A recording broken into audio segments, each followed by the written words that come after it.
Hafa, I'm Nestor Licanta with the Pacific Daily News, and here are today's top stories from the PDN Newsroom. Flight service to Guam is a top priority for Nauru Airlines as the carrier continues to expand its routes across Micronesia, a representative of the Nauru government told regional leaders gathered on Guam Monday. Nauru Airlines is the national carrier for the Republic of Nauru. Special envoy for the country, Maverick Eo, spoke during the opening of the 26th Micronesian Island Forum held at the Hyatt Regency Guam. Island leaders highlighted the continued high air transport costs across Micronesia as a cause for concern, pointing out that expanded flight service from Nauru Airlines is a positive development. Republic of the Marshall Islands President Hilda Heina went as far as stating that Micronesian leaders, quote, must be united in our solidarity and break up the United Airlines monopoly in our region. Day one of the forum drew nearly 300 regional leaders and participants.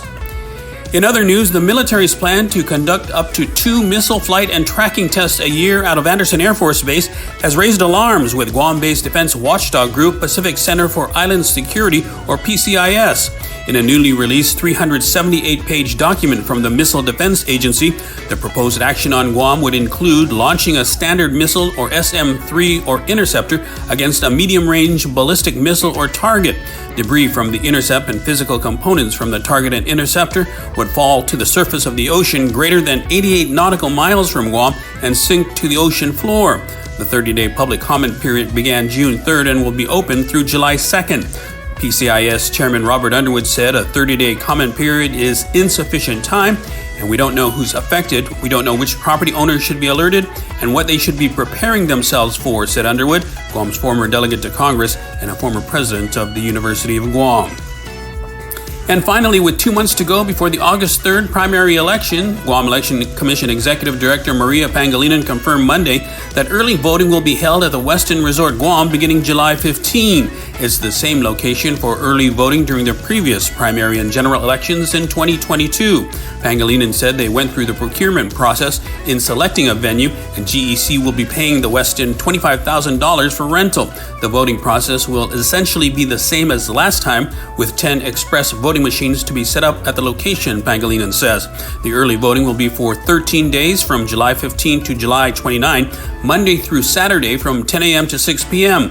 Pangilinan said early voting will also be open on Monday, July 22nd, which is the Liberation Day observed holiday. To perpetuate culture, whether through traditional practice or contemporary expression, is to connect to the continuity of thousands of years of ancestral lineage and legacy. For Dakota Camacho, a member of Guam's Performing Arts Delegation, this perpetuation is at the heart and soul of the Festival of Pacific Arts. When I think about Festpac, I think about thousands of spirit canoes landing on the shores of Hawaii, said Camacho, whose family is from Tumon and Mongmong. We have an opportunity to engage in something very ancient, but also something very present and of this day, which is an exchange of knowledge and exchange of gifts, he said. It is the world's largest celebration of Indigenous Pacific Islanders and a dynamic showcase of arts and culture.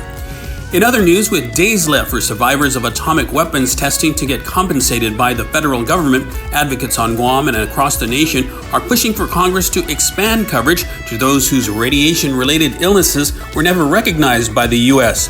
The push to expand the Radiation Exposure Compensation Act, or RECA, to pay up to $100,000 to nuclear downwinders in Guam, New Mexico, Missouri, and several other states have come closer than ever to getting passed by Congress this past year. But the program is set to expire on June 7th. A bill to extend RECA for 2 years without expanding coverage to Guam and other downwinder communities was set to go up for a vote before the House on Tuesday, Guam time. But House Speaker Mike Johnson pulled the vote at the last minute after mounting criticism over the move to extend the program without expanding it. Pacific Association of Radiation Survivors, or PARS President Robert Celestial, told the Pacific Daily News Monday that Johnson's backpedaling on the vote was actually a small victory for radiation survivors. And finally, Christine Baleto is now the President and Chief Executive Officer of Docomo Pacific, succeeding Rod Boss, who recently announced his retirement, according to an announcement from Docomo Pacific. After 6 years of leadership, Boss has decided to embark on a new journey, relocating to Japan to focus on religious endeavors. Baleto, meanwhile, has been Docomo Pacific's Chief Financial Officer and Chief Security and Compliance Officer.